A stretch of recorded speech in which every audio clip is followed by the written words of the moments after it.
അനുമോളെ നിനക്ക് നാണമുണ്ടോ എന്നാണ് ലാലേട്ടൻ ചോദിച്ചിരിക്കുന്നത്. സോ ഇന്നത്തെ പ്രൊമോ വന്നിട്ടുണ്ട്. പ്രൊമോയ്ക്കകത്ത് കാണിച്ചിരിക്കുന്നത് അനുമോൾ, ജിഷിൻ, മസ്താനി ഇവരെ 3 പേരെയും നിർത്തിപ്പൊരിക്കുന്ന ലാലേട്ടനെയാണ് നമുക്ക് കാണാൻ പറ്റുന്നത്. അതും ലാലേട്ടൻ വളരെയധികം ദേഷ്യത്തോടെയാണ് സംസാരിക്കുന്നത്. കഴിഞ്ഞ ദിവസങ്ങളിൽ ബിഗ് ബോസ് ഹൗസിൽ നടന്നത് ആൾക്കൂട്ട വിചാരണ നേടുന്ന ജിസൈലിനെയും ആര്യനെയും, അതായത് ഉമ്മ വെച്ചു എന്ന് അനുമോൾ ആരോപിക്കുകയും അതിനെ തുടർന്ന് വലിയൊരു സംഭവ വികാസങ്ങളുമായിരുന്നു ബിഗ് ബോസ് ഹൗസിനുള്ളിൽ നടന്നത്. അതുകൊണ്ട് തന്നെ എല്ലാവരും പ്രതീക്ഷിച്ച പോലെ തന്നെ ലാലേട്ടൻ ഇതിനെക്കുറിച്ചൊരു പ്രതികരണം നടത്തിയിട്ടുണ്ട് ബിഗ് ബോസിനുള്ളിൽ, ലാലേട്ടൻ്റെ സ്പെഷ്യൽ എപ്പിസോഡിൽ.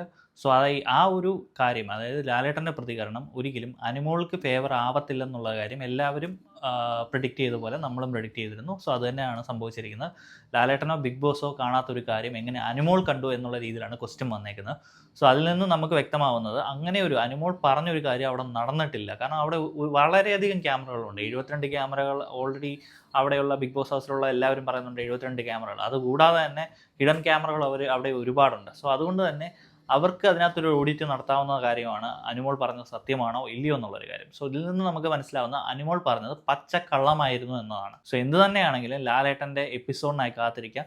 ഇവർക്ക് 3 പേർക്കേ ഉള്ളൂ പണിഷ്മെൻറ്റ്, അല്ലാതെ ആരും ചെയ്ത പല പ്രവർത്തികളാകട്ടെ, നമ്മുടെ അക്ബറും അപ്പാണിയാണെങ്കിലും എല്ലാവരും അവിടെ ഹൗസിനുള്ള ബിഗ് ബോസ് ഹൗസിനുള്ള എല്ലാവരും മിക്കവരും, പ്രത്യേകിച്ച് ഷാനവാസ് ആണെങ്കിലും എല്ലാവരും ഭയങ്കര അഗ്രഷനാണ്, പലരെയും ചീത്ത വിളിക്കുന്നുണ്ട്. സോ അങ്ങനെയുള്ള എല്ലാ കാര്യങ്ങളും ചോദ്യം ചെയ്യുമോ ഇല്ലയോ എന്നുള്ളത് കണ്ടു തന്നെ അറിയണം.